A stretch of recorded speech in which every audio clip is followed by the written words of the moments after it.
Assalamualaikum warahmatullahi wabarakatuh. Saya Nadia Tumaima dengan NIM 2011050101019 akan melengkapi tugas tersum dari Bapak Abdul Wahid Nafis mengenai ekonomi makro Islam.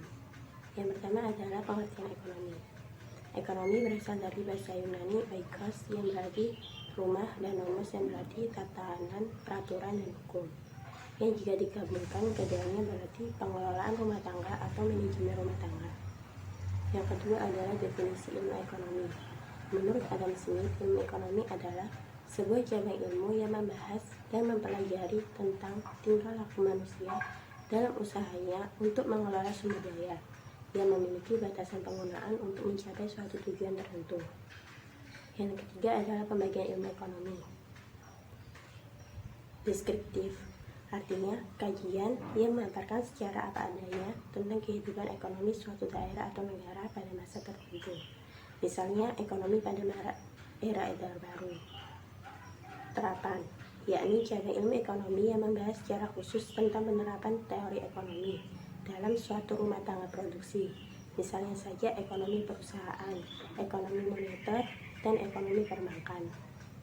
Teori, yakni ilmu ekonomi yang membahas gejala-gejala yang timbul akibat perbuatan manusia dalam usahanya meningkatkan kesejahteraan masyarakat.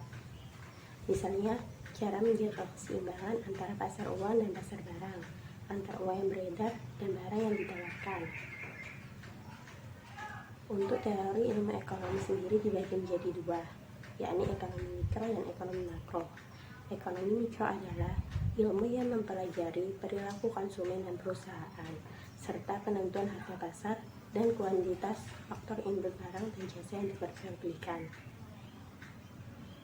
Sedangkan untuk ekonomi makro adalah studi tentang ekonomi secara keseluruhan yang menjelaskan perubahan ekonomi yang mempengaruhi banyak masyarakat, perusahaan, dan pasar.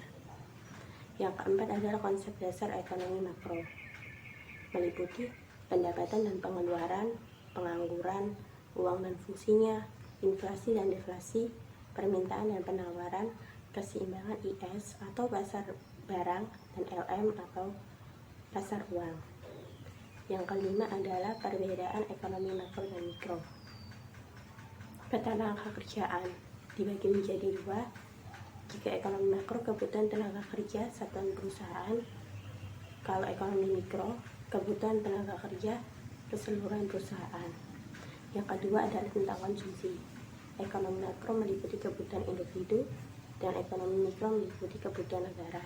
Sekian dari saya. Wassalamualaikum warahmatullahi wabarakatuh.